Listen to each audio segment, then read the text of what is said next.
Hello, bonsai friends. This is Evan Pardue of Underhill Bonsai, and welcome to episode 50 of Little Things for Bonsai People. And this time I am joined by Rob Kempinski. How's it going, Rob? It's going great.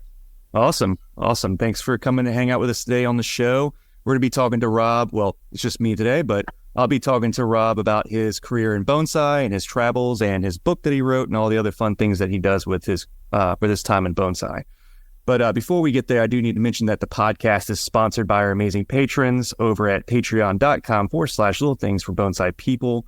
Head on over there, become a bonsai best bud, and hang out in the Discord with the amazing people there. And you can hang out and just talk bonsai all day with them. Starting off the list with our $5 members at Tori Solis, Vicky Auths, Boyd Snellgrove, Ricky Ruins, Joshua Bentley, Snappy Chappers, Joel Jenkins, Justin Knight, Backyard Bonsai Australia, Greenwich Gardens, Taylor Peacock, Chase Betweet, Austin Atkins, Karen Codswell, Yuru in Bonsai Garden, Louis Torres, AC Castle, Bonsai Marine, JAS Potts, Chris Fasoon, and Timothy Arsenault. Our patrons always get a shout out, so thank you guys so much for hanging out and talking bonsai all day and helping us build our show. Our show is also sponsored by Bonsai Bar, beginner bonsai workshop popping up in breweries across the Northeast. That's in Northeast United States. Bonsai Bar is 2 hours of tiny tree goodness disguised as a night out with friends. Come grab drinks, create a new tree, and watch your friends and family get the bug for bonsai. Bonsai Bar is always looking for teachers and assistants, and you can listen to and if you listen to this podcast, you're probably already qualified. Sorry. Bring your knowledge out to the bar. Apply today. Find event tickets, contact information, and more at bonsaibar.com. And last but not least, I'd like to thank Matt O'Donnell, our editor, for making making all the podcast episodes sound great, making this possible. He cleans up the audio and makes it sound easy to listen to. You head over to mattodonnell.com, fill out a contact form, and start your own podcast show with him or audio engineering project with him, because he's also a set bassist in Nashville, Tennessee, and he's an all-around awesome guy. I put that in the script because it is the truth. I say it every time. So Rob, how is it going? I know you just got back from traveling yourself, actually, right? Yeah, I travel a lot through my professional career, which is now bonsai. I'm just an avid enthusiast. Yep. But you've been all around teaching bonsai around the world, and that's... Yeah, I've had the privilege of basically visiting every continent to either lecture, judge, demo, or do programs about bonsai. I mean, I've been to Africa, I've been to South America, all over Asia and Europe and the United States. I guess the one place I haven't been is Antarctica, which is kind of interesting. I had a plan to go to Antarctica because the company that I work for actually maintains the National Science Foundation Antarctic Station, and they used to have a greenhouse that had a ficus in it. I was going to go trim that ficus, and they'd be the only artist that done bonsai in every actual continent. Yeah. There are no trees in Antarctica other than that one tree. I mean, you said that there was a chance to trim it, unfortunately. Yeah, they had a fungus. They really had a greenhouse at the South Pole to grow tomatoes because, it's cold and they have a lot of long winters, and they got some kind of disease and it killed everything, and they never rekindled it. They just rely on shipments. So that's over. That's a pity. So I still want to go to Antarctica. Maybe I can sneak a juniper branch or something and wire it, Yeah, definitely. Claim all of them. Well, I've been doing bonsai for about 30 years. I first encountered bonsai back in 1983 in Korea when I was stationed there with the U.S. Army. And like most people, I thought they were pretty cool, but I thought they were set species. Most of these were also growing on a rock, which is really neat. It's probably why I like that style. You said in Korea? That was Korea, yeah. Mm-hmm. They have a big bonsai community in Korea. And this was at the Seoul House in Korea, which is a kind of like Williamsburg, Virginia would be to the U.S., colonial America. The Seoul House is the older Korean style, and they had these bonsai trees displayed. I have a picture of me kneeling in front of them. And, but being in the Army, I was single. I didn't really have much time to do bonsai then. However, fast forward 10 years, I started working on the International Space Station because I am kind of a rocket scientist engineer. And I had the job of being the project leader for the Japanese module integration.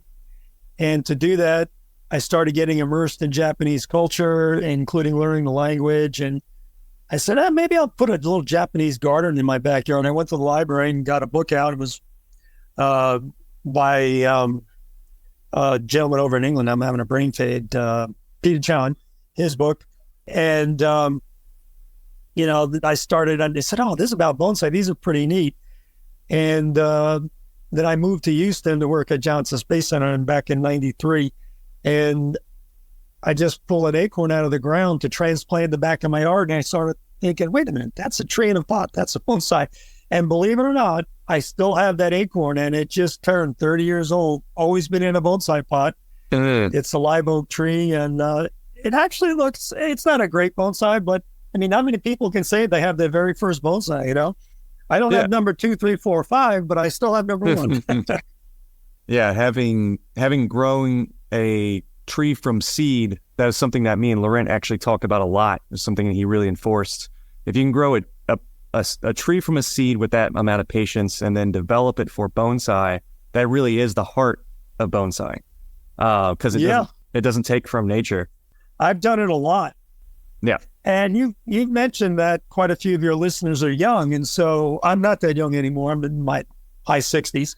But I will say that if you start young and you grow seeds from trees, I guarantee you that they will outperform the stock market in value if you learn what you're doing. So if you're looking for motivation as a young person to get into bonsai, you can aspire to great things, but growing from seeds or small cuttings is not a bad way to start, because they do, as you learn more and they mature, they will earn in value. You might kill a few along the way. I mean, face it, we've all killed a lot of trees, unfortunately.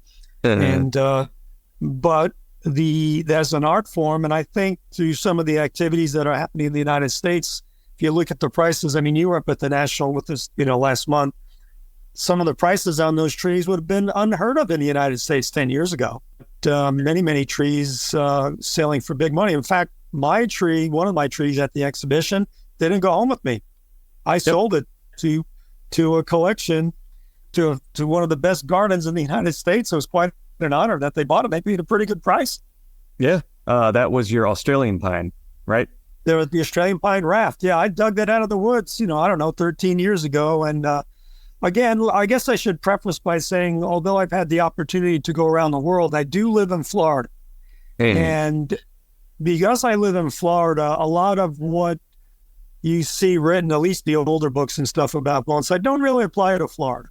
I tell people, if you want to be a downhill skier, you don't live in Florida. You go live in the Rockies or Rancher. If you want to grow trees, you want to live in Florida, because we have such a long growing season. Now, can we grow all the Japanese species? No. And this is a reason why I wrote my book, because my book is called Introduction to Bonsai: Growing and Appreciating Bonsai Around the World. I have seen bonsai all over the world. And I love Japan, by the way. I'm a Japanophile. I love the culture. I've been to Japan 32 times. Oh, wow. I've been to many bonsai shows in Japan. But I've also been to China 3 times. I've been to Malaysia a couple times. I've been to India several times. Australia, New Zealand, Indonesia, South Africa, all over Europe, and South America, Central America, the Caribbean. And I see that bonsai is not just a Japanese thing anymore. The Japanese popularized it because of what happened after World War II, but there's great bonsai being done all over the world. Like, for instance, for me, my main inspiration for bonsai is Taiwan. Yes. Because Taiwan straddles the Tropic of Capricorn, so it has, or Cancer, I forget which one's the Northern Hemisphere. Maybe Cancer's the Northern Hemisphere.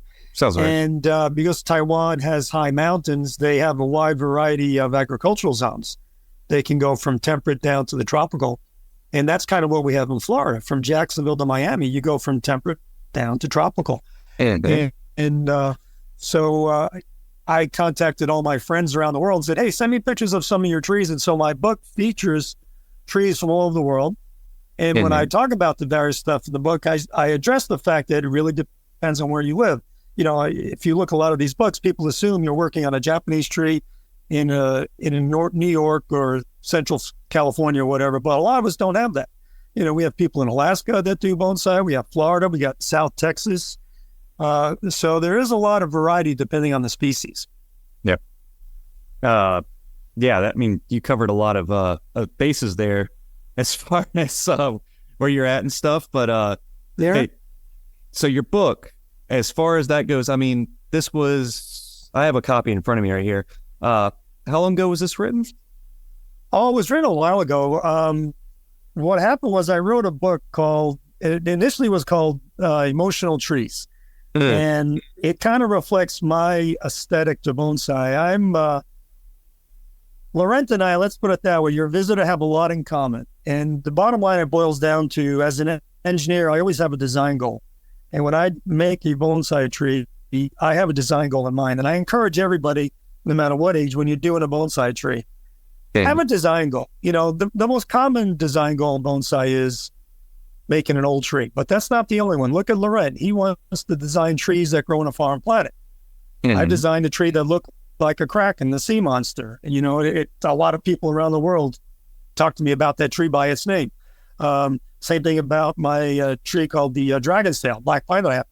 And I've had guys from Japan mention, how's dragon pine doing and stuff. I mean, dragon's tail, excuse me.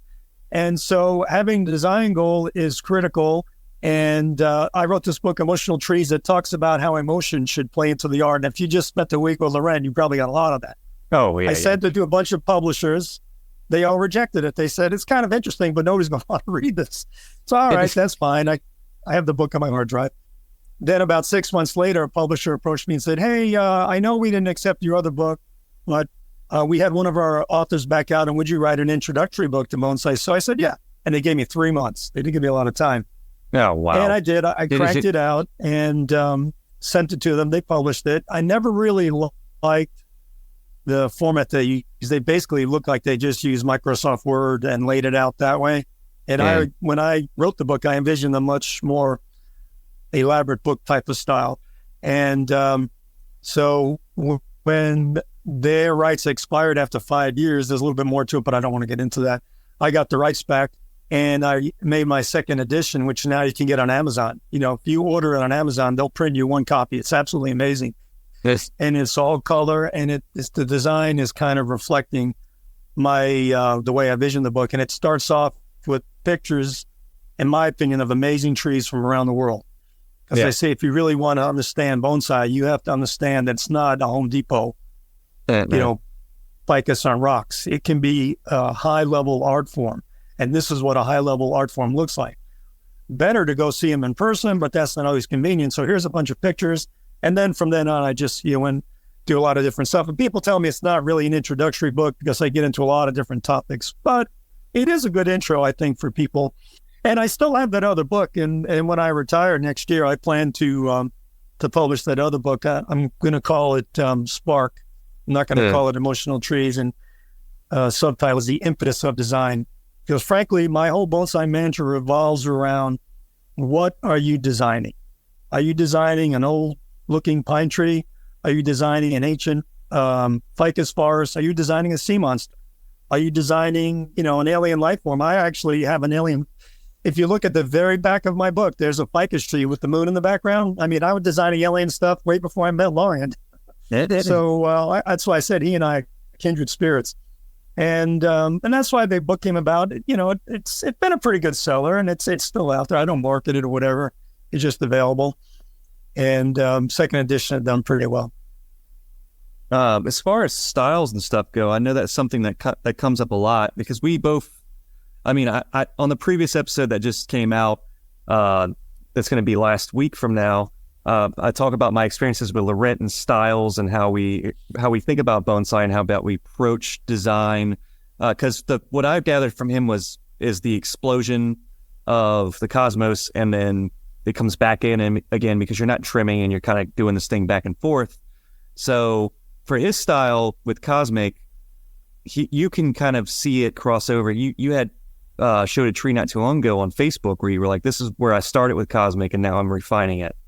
So in a way you followed his principle before, but you also have your own way that you approach it, right? Right. Again, I had a design concept, and some people say I have my own style, but one of the most informative things that happened to me, believe it or not, was I went to the, several years ago, I thought we needed a national exhibition, having been to all these other national exhibitions. And so through circumstance, I know a lot of people. I got in touch with Colin Lewis, and he and I were going to do a national exhibition. And I flew up to the Bronx, and we were going to do it in New York City, because being a New Yorker originally and Colin's living up in Maine, it would have been convenient. And he had a team that could help us do it.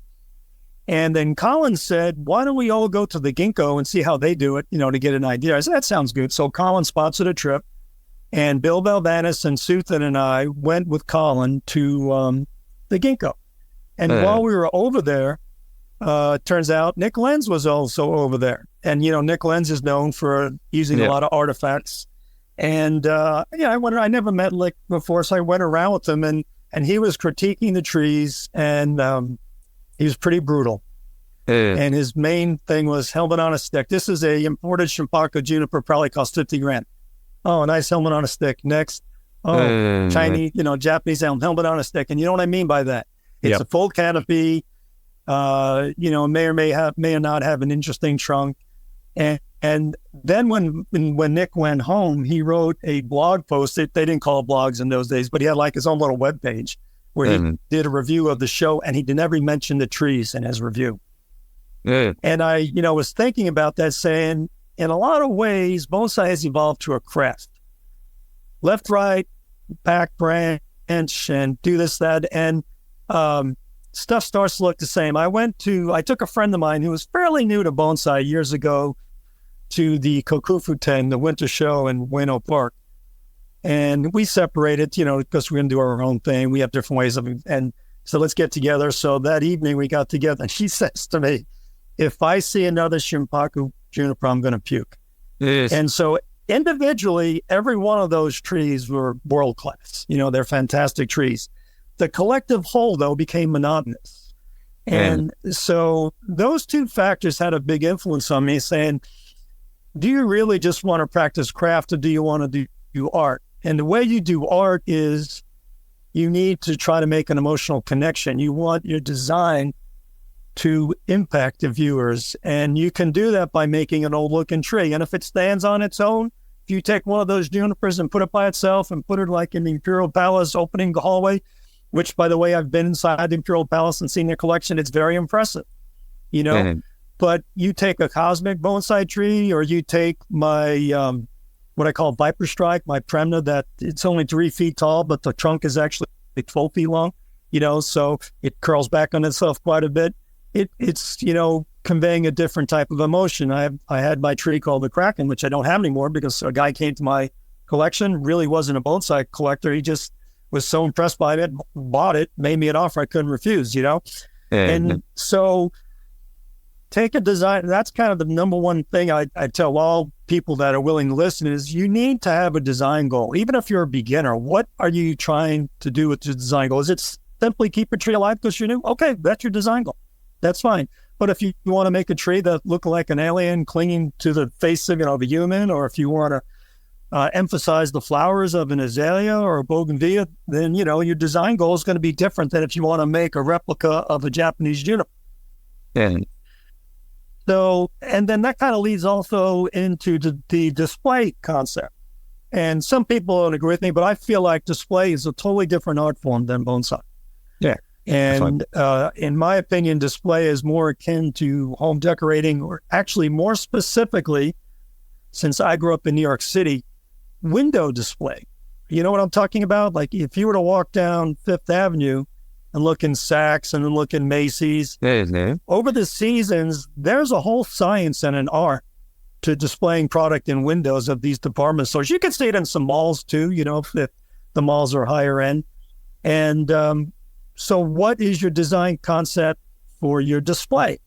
And this is where Loren and I really hit it off. In fact, yesterday, I posted a picture of a little model that I built of a COVID man.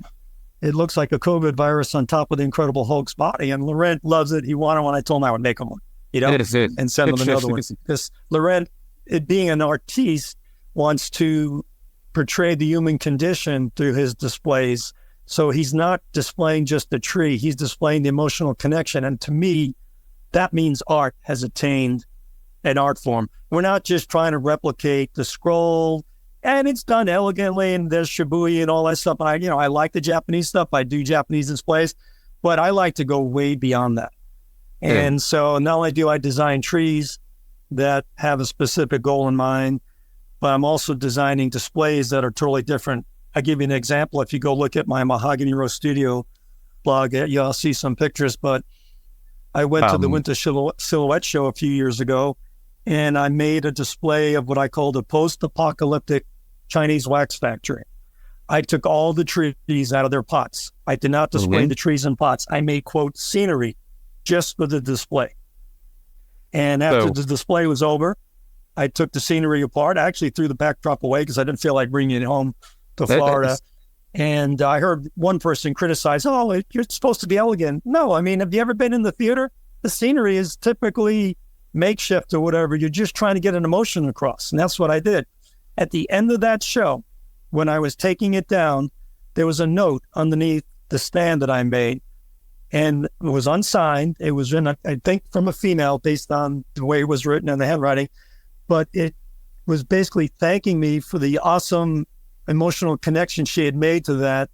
And I've never had that, or I've never heard of anybody having that with a 3-point Japanese style display. What was the name of the website we can see that on? So the listeners can look too? It's a Facebook page. It's called Mahogany Row Studio. That's what I call my studio. Because I do more than bonsai. I paint and I do sculpture, I do woodworking, and I'm into a lot of different things. I'm a weird mix of left and right brain.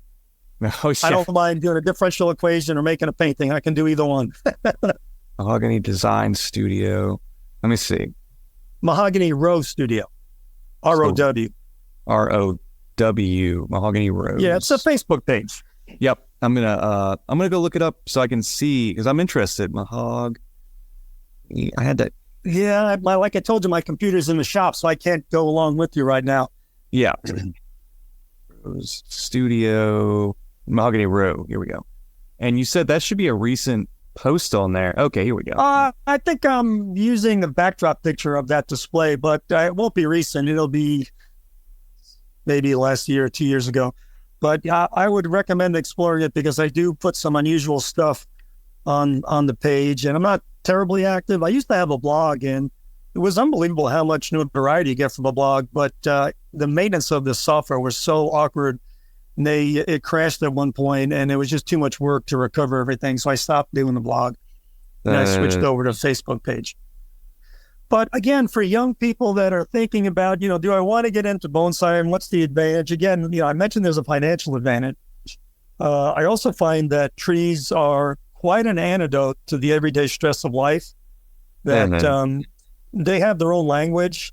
I tell my wife I'm talking to the trees, and then she looks at me like I'm crazy, but they do communicate with us. The way the branches hold themselves, like right now it's getting cool, a little bit cool in Florida, and my Premna, my headache trees, are definitely communicating to me like, what is going on here, They don't really want to go through a season, and I can tell just by looking at the leaves that they're not happy, just because the weather's changing. And Enrique Testano, a friend of mine, he wrote a book called The Botany for Bonsai, which I highly recommend. I think you can get it on Amazon. He talks about how trees release hormones when they need to communicate, life-threatening things like insect attack or fungus or whatever. And the other trees do what they can once they pick up the hormone to change their chemical structure. So, they're living things, Yeah, I heard this exact thing. I can't remember where I heard this recently from, where you're talking about plants trying to communicate with not just each other, but with maybe even whoever can see the signals that they're giving off. I think there's something to it. Back in the 70s when they were hippies and all, they said you have to play music to your houseplants. Yeah, and I have music in my garden. Constantly? But, whether it's quackery or not, I don't know. Are you constantly playing music to your trees, or is it? No. I just I like music. So when I'm out in the garden, I can't make music, but I know how to turn on the stereo. Yeah. So I got these Bose speakers that are weatherproof, and I play music. And the other thing is, I think as Americans, we're doing an Asian art. Okay, fine, all right. But Asians also do oil painting, which didn't originate in Japan, and they do it. They have their own style. and every artist has their own technique. Don't be a slave to the Japanese way of doing things. I mean, I love it and I replicate it occasionally, but I definitely go way beyond it. And when someone tells you, oh, that's not how they do it in Japan, bring out the BS card. Because like I said, I've spent a lot of time in Japan and I worked with Japanese in the space program. The Japanese is, has as much diversity as the United States. I mean, they do have a little bit of groupthink, but for the most part, there's still a lot of diversity in Japan, and not everybody in Japan does things the same, So you're free to do whatever you want with bonsai and go with your spirit. Don't let the masses tell you what to do. I mean, The Fountainhead would be a great novel to read if you want to get a feeling of that, about the architect that just, designed his own thing. And when they didn't build it the way he liked it, he blew it up, which is a little bit drastic. You go to jail for that. But don't do that. So that's another thing. Orion focuses a lot to differentiate by focusing on the species that we grow in America.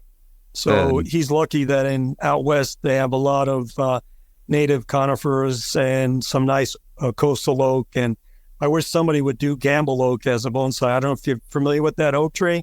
Gamble but the oak. leaves, the leaves naturally are about the size of a ficus, like a ficus microcarpa leaf.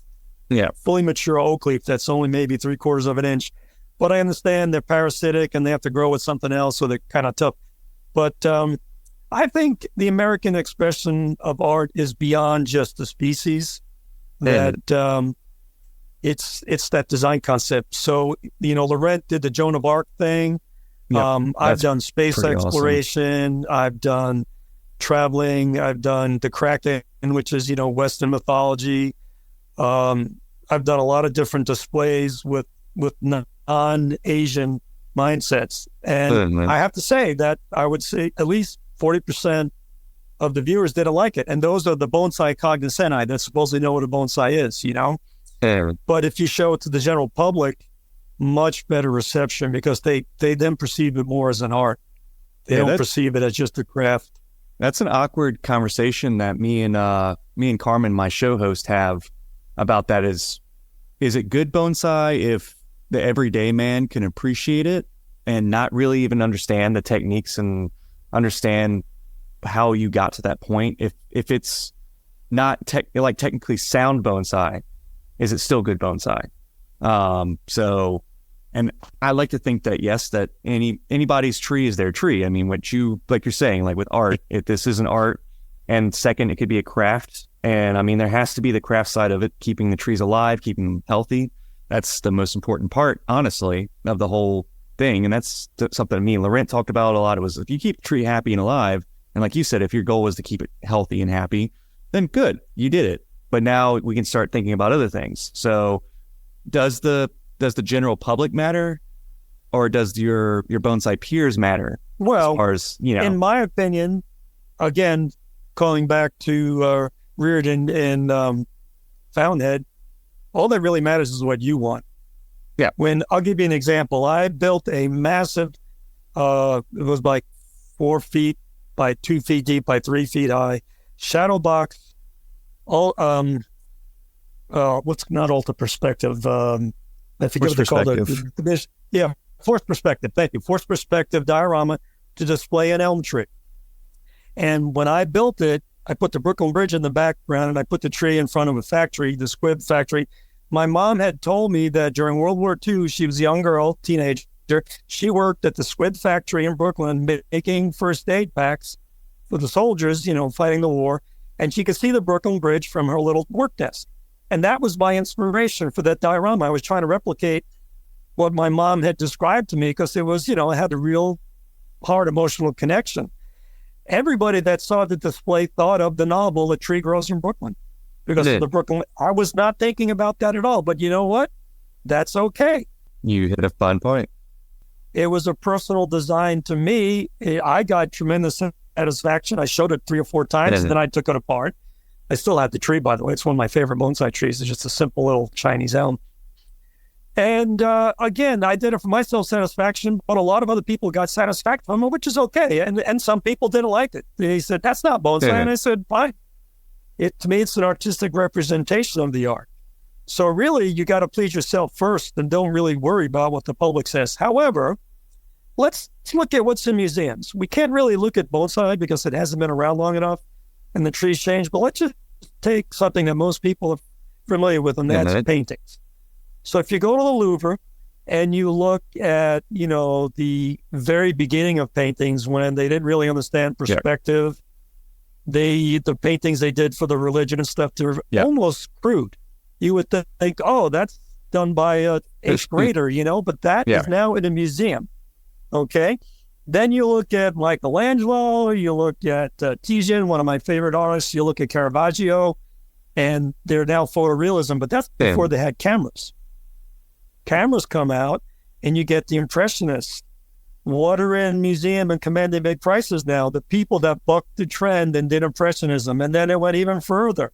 If you look at Picasso made hyper-realistic paintings. Well, I won't say hyper, but realistic paintings when he was young, and then he eventually got into Cubism and modern art. And so he did it for himself, right? He struck out, and then it became adopted. So don't worry so much about what the masses say. Do what you feel is right. That's kind of my guidance to whoever's wants to do bonsai. Now, you are limited. You got to keep the tree alive, and the tree's, going to have certain characteristics because they're a tree. But just like a painting is limited, normally to a two-dimensional form, there are some collages and stuff. But I think it's a pretty good example. I mean, that's the whole point of that Emotional Trees, or the book I'm going to call The Spark, is that bonsai can take inspiration and parallels to a lot of different fields, to ballet, to science, to the theory of time. Timelessness is such a key thing, and our idea of time is changing now. That try to capture that in a bonsai tree. I think one of the best trees to capture time, believe it or not, is a banyan ficus. That's interesting. Because all those arrow roots and stuff. There's a great science fiction book by Aldous called The Last Afternoon of Earth, and it's probably the most profound science fiction book you'll ever read. I won't ruin it, but I would highly recommend Brian Aldous, The Last Afternoon of Earth. In it, he talks about how ficus trees are now the dominant life form on Earth. Yeah. Isn't that wild? And he was inspired because he was in the army in World War II, and he saw the ficus trees in Burma.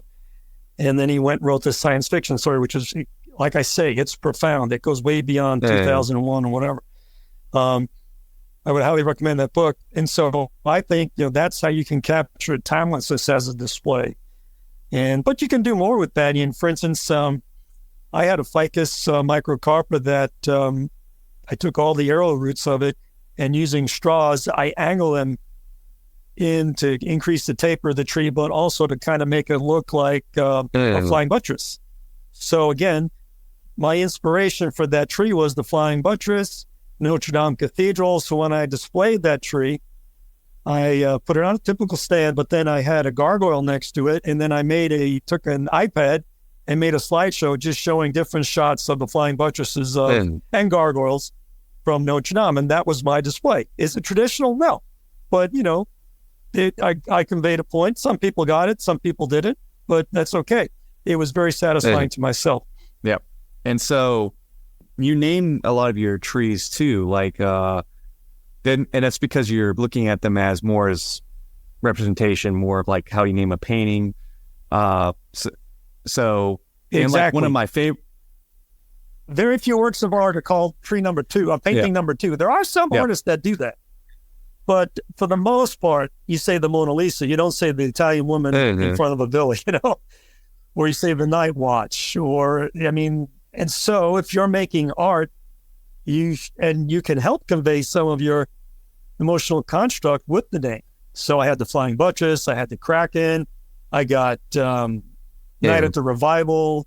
I have a bunch of different things. That raft that I sold, I call that the crafty raft, because I actually was doing a work telephone call from the woods, sitting right next to that tree on a log, and I'm doing the call, looking at this little bushy thing covered with a lot of deadfall, because when Australian pines shed their branches, they're not leaves per se.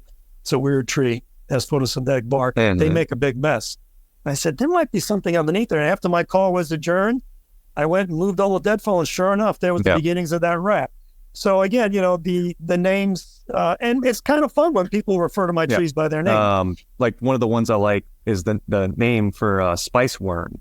It's an interesting name, especially for a bald cypress. Yeah, I made a mistake. I should have called it whatever Herbert called the spice worms, like I forget the word, Urla draw or something like that. But the illusion is from science fiction literature. It's that big worm coming out of the ground that they poop the spice. And what was your reasoning for calling this bald cypress? Because this bald cypress, I guess it could look like one of those worms. It kind of has like this weird blunt shape to it. That's when you have to look at the tree from the top down. It's totally hollow. So it's some calamity. Probably loggers nailed that tree 20, 30 years ago, and they stumped it. And so the inside corroded. And sometimes you've probably seen this. Maybe you don't see this in Louisiana, but in Florida, sometimes bald cypress trees will callus over without making foliage for a couple of years. They live just on their stored energy. Maybe that's what those knees have something to do with. And then eventually, this thing's totally hollow, but the chop has been totally callous in a very irregular manner. Again, you'll probably find it on my Mahogany Road Studio page. And then I just kind of made multiple trunks. And, you mentioned styling. I mentioned styles in my book, but frankly, I think bonsai styles are overrated as a concept. It just the human need to want to quantify things. Like, Randy's doing that bald cypress page, and he's anal. This bald cypress tree is the immature variant with the tropical apex. The tree doesn't care. The art doesn't care. What are you trying to? I know I'm not criticizing, but just the way people like to do things. And breaking rules. I would say a third of my trees, the number one branch is in the back. I mean, that's interesting, because that's the best way to achieve the concept that I want. Like I did there's a famous painting I like by Dominique King. He's a French painter from late 1700s. It's called Roger Rescuing Angelica, and it's comes from an old Roman Latin poem about the barbarians capture this princess. They tie her to a rock, and they're going to feed it to a sea monster. And then the knight Roger Ruggiero comes and saves her. And a lot of artists have painted this, but Ung's painting has really impressed me. So I've designed the tree to be Angelica. Sony Boggs made a really cool pot that has a dragon on it. And I built a frame where I painted the knight. And when I display it, I'm replicating that art. Now, I don't tell anybody what I'm doing. Not many people are probably familiar with that painting, but eventually I might in conversation. But that was the inspiration for that display. So I designed the tree with the design goal. I want to replicate a famous painting. And I would encourage people to do different things like that. Once everybody starts doing different stuff, you won't believe where bonsai will go. We don't even know. You might get a genetic engineer that gets inspired and starts genetically engineering stuff that we can't even think about now, Yeah. I mean, also, it seems that you're also interested in military history as well. Well, yeah, I'm a fan. I was in the Army, I did my time, and I was a combat engineer. And I wrote just a quick little, I wrote another book called Nation's Fortress. My father-in-law was an infantryman in the Korean War, and he had a tough time. And since I had just come back from Korea and got married to his daughter, I was the only person he told about. And so he told me this story that basically led to some distress later on. Like now they call it PTSD, but it was never diagnosed. And I decided to write his story down because no one else had. Then I started thinking, well, my dad was a B-25 crew member in World War II. I need to write his story down because, he had passed. And they said, well, I'm doing that. I'll put my story down because I wasn't in combat, thank God. But, I had some interesting escapades in the Army. And while I was doing that, my wife said, well, look at this. And she gave me the genealogy of her family. And it turns out her family fought the American Revolution, actually French and Indian War too, all the way through, World War II. So I ended up writing a book about all of that and started really researching military history. And it just, war is a terrible thing, but it's such a intense activity that so much human development happens during war that it's just interesting to study. I don't condone war or anything, but it is what it is. So I haven't really integrated too much war concepts into my bonsai. Maybe, I view bonsai as more as a artistic expression, not a militaristic move. And I'm just saying that because some of your stuff on Mahogany Row features miniatures and other things that are military based, and I see that there's some of them are just for the fact that you want to recreate to scale scenes and then take that photo and it look hyper realistic as well. Yeah, some people say that, oh, you like small things. That's why you do models and small trees and stuff. And that, I think really what it is even though I'm an engineer, I like to make stuff. I like to use my hands. I don't watch TV. And so either it's woodworking or I make my own bonsai pots. I mean, I just like to create. That's just the way I am. And I think what's nice about bonsai is it really does encapsulate a lot of different fields. You could look at art. We've already talked about painting. You could look at ballet. Because when you go to a ballet, and my wife was a ballerina for a while, and the only thing you bring home from that is the memory of the ballet. So if you go look at a tree, and the ballet is continually changing, it's the same sort of thing. The tree is doing a ballet, just a much slower one. It's putting on branches and it's growing, and you have to rely on your memory to perceive it. So there's parallels to a lot of different fields. Again, that's what that book, The Spark, is going to be about. It's going to be relating bonsai to a lot of what people would maybe not think of as fields related to bonsai design. Yeah, definitely. Yeah, and it's just, I haven't really got a lot of time. I didn't know where to find a lot of your work or your stuff online. So I'm just kind of thumbing through some of your stuff here. But yeah, I can see a lot of just artistic approaches here for sure. So as far as species go, I know that you said like in Florida, y'all have a pretty decent range as far as temperate to partially tropical in some instances. So what species do you really enjoy working with when it comes to creating a lot of your artistic expressions as opposed to typical stuff? Okay. Well, I'll just say, Florida is, 400 miles from top to bottom. So we do have a lot of zones. I lived in Central Florida on the ocean, or near the ocean, maybe 3 miles from the ocean. And I live south of Cape Canaveral, which means that I get the benefit of the Gulf Stream. On top of that, I have a fairly large pond behind my house. So that also temperate. So my climate is probably comparable to South Florida, Miami, as opposed to just go to Orlando, which is only 45-minute drive away, and they can do tided maples. I can't. I have to pretty much stick to the temperatures. Even Japanese black pine, although I have a lot, they do struggle in my neighborhood, in my garden. So my favorite species are pretty much, believe it or not, I like Chinese elm. I think I do a monthly article for our club called Kempinski Corner. I did an elm article a couple of months ago because I think elms are underrated. I really like the headache tree, the Premna obtusifolia, number one, because I was probably the first American to have one in Florida. At least Eric Weigert got him shortly after I got him. I think Eric's came via Pedro from Puerto Rico, but Pedro and I got them on our first trip to Taiwan in 2004. I had a permit, so I was allowed to bring it back. And from then, I've spawned literally thousands of cuttings. I sold a few, but I've given away a lot, and everyone else has taken cuttings. So Premna is a good species because they grow fast. Again, the downhill skiing comment, we have a long growing season. They have tremendous leaf production, and they can do pretty much any style. I find that they don't like cascade. I also like ficus, particularly microcarpa or willow leaf. It kind of depends on the day. Microcarpa, I think, is probably my preferred over willow leaf because microcarpa is more flexible to different design techniques. You can graft it.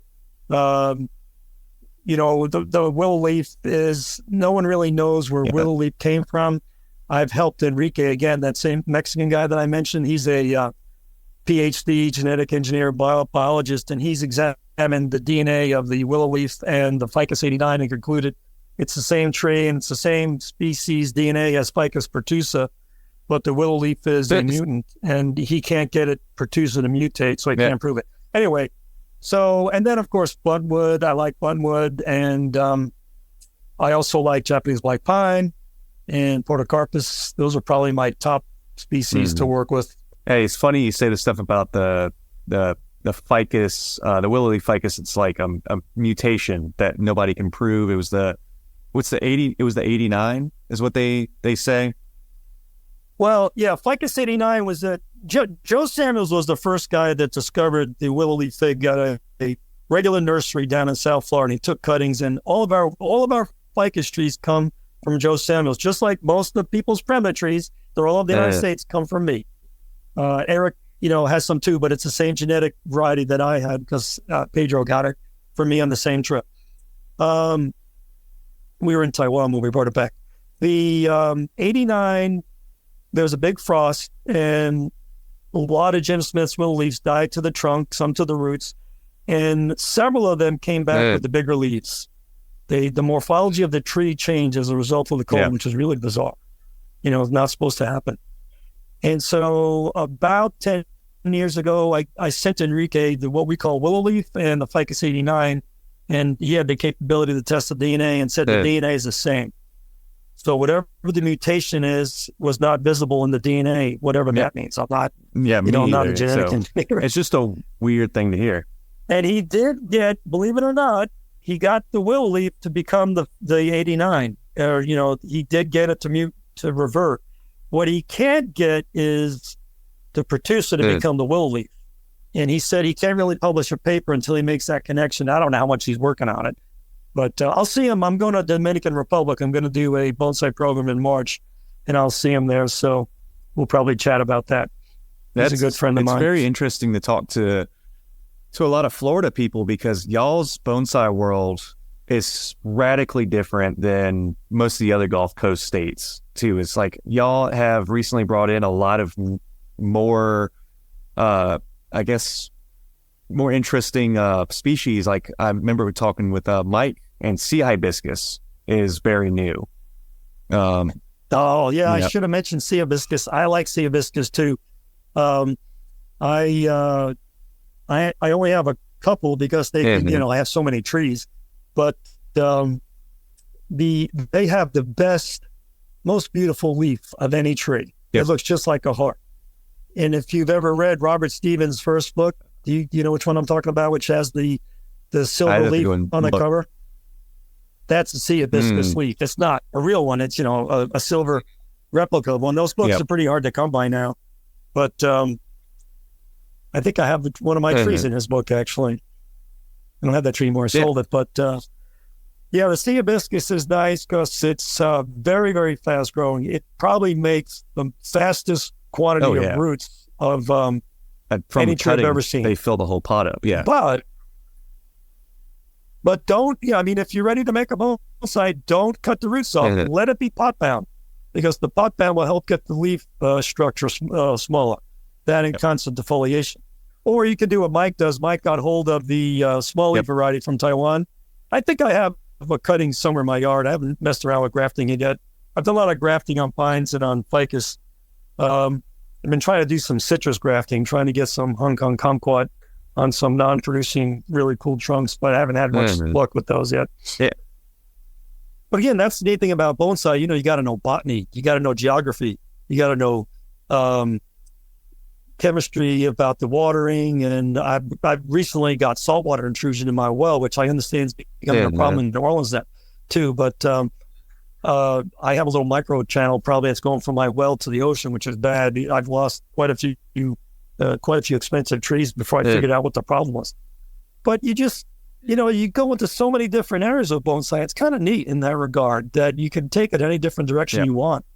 Yeah, and I was mentioning the fact that you guys get species before the rest of the United States seems to start messing with them because of all the importing and the new. I mean, like it's past the age of the internet now, where people have starting to travel and seek out more bonsai information. Like you said, going to Taiwan or going to New Zealand or even European countries like other places like that, and you see these trees and you're like, what is this? Can I bring this back to Florida with me? Because most of the time you can't. Well, you do got to be careful though. Florida has the Australian pines for instance, are considered invasive because of that deadfall that I mentioned. and they will kill all the native. But the worst one is the Brazilian pepper tree. And I actually have, unfortunately, an invasive forest behind my house where the American red maples are dying, and they're being supplanted by the pepper trees. And I actually dug one up 3 years ago to see if I could bonsai, and it's turning into a pretty nice bonsai. In fact, right now it's full of flowers. They didn't set though, and I don't know why they didn't get pollinated. If they did make berries, I'd have to put them underneath my pool enclosure because I want to keep them away from birds. We have a really invasive species that was brought in by early Europeans called Chinese tallow. And they're I know about those from when I lived in Houston. Absolutely awful species. Like you said, the deadfall on the Australian pine. I'm assuming that's going to be like the monoculture effort plant that where it just wants to completely eradicate its entire environment around itself, and then just come to maturity. But at least they don't spread from the birds. That's the problem with the Brazilian pepper.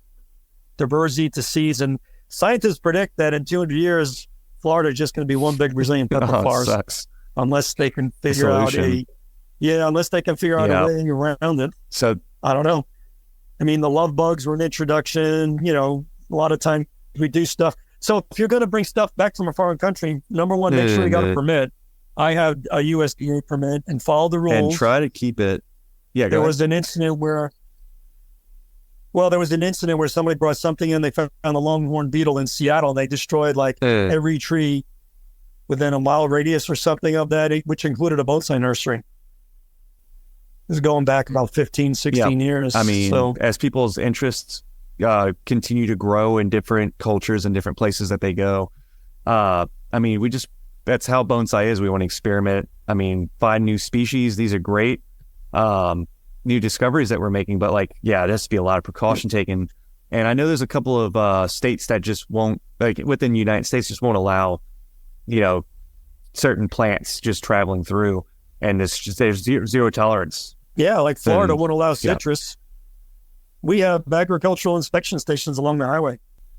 I will say this, though, since you said a lot of your listeners are, newer to us, and that is, I think it's okay to experiment with new species, but I think you should also try some of the proven ones so you're not totally wasting your time, because some species long run just aren't going to cut it.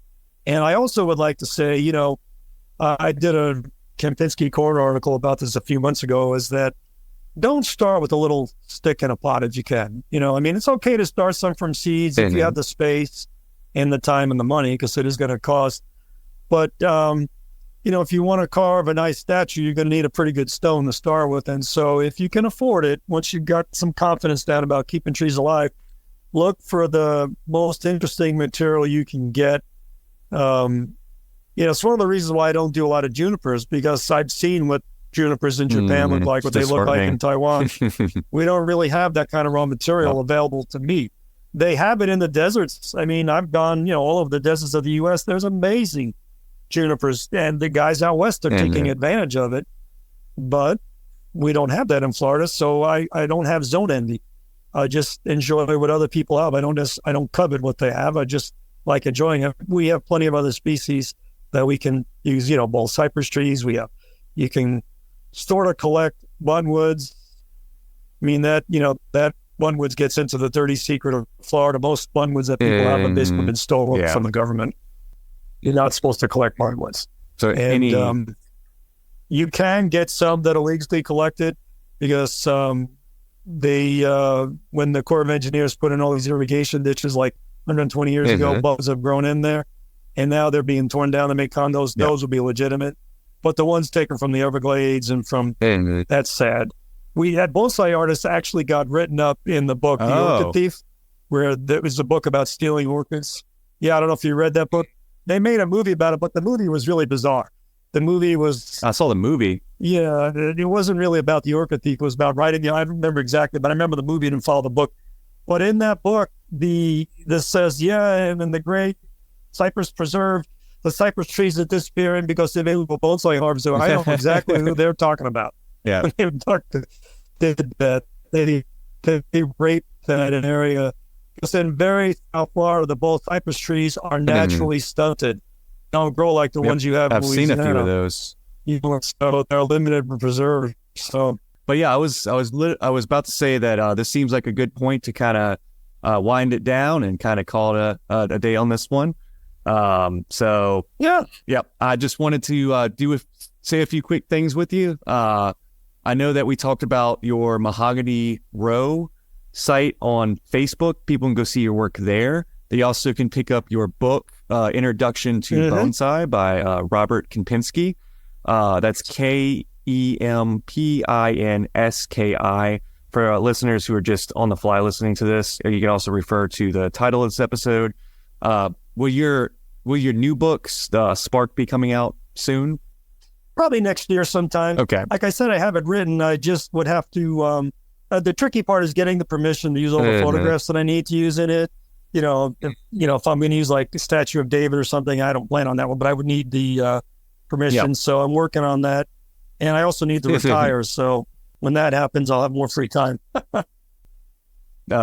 Can anyone see your work anywhere else that you can think of, or does that kind of cover it? Well, I mean, I've been, just Google Rob Kempinski Bonsai. You might find remnants of my old blog. Bonsai Empire did an interview. I was president of BCI for several years, and I was on the board. And some of the BCI magazines might feature some of it, but mostly just, Google search. And if anyone's in Melbourne and they like bonsai, that's one thing that's neat about bonsai is you can visit. Most people are open. And so you're welcome to stop by. Y'all heard that. If y'all are in Florida, near Melbourne, Florida, just hit Rob up on his Facebook page. He's a really nice guy. And then just to kind of shout out a few things for the show real quick. We say this at the end of most episodes. Go over to underhillbonsai.com, go read some of my blog posts, or go over to Underhill Bonsai Store, which is directly linked off of that website to go check out what I have in stock as far as supplies go.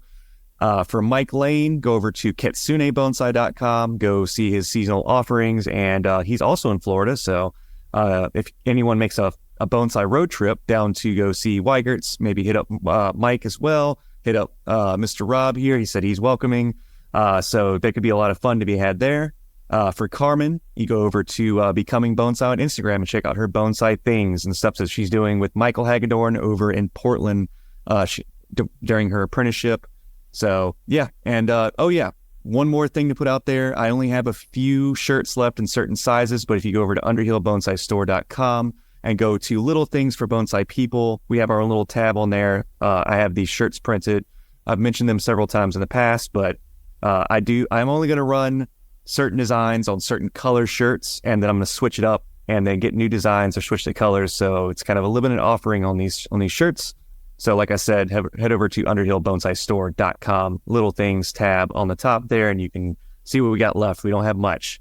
But yeah, thank you so much for hanging out, Rob. This has been a good time. It's been very insightful to kind of dig in and, see how your brain works on bonsai. I know you think a little bit different than most. Yeah, it might be scary. Yeah, we got a little deep there, but there's more to be said, I'm sure. And wouldn't mind having you back on in the future if you got the time. I know it's with bonsai people, it's very hard to schedule things, but yeah, like I said, thanks for hanging out, and I will talk to you next time, Rob. You have a great one. All right. Yes, sir.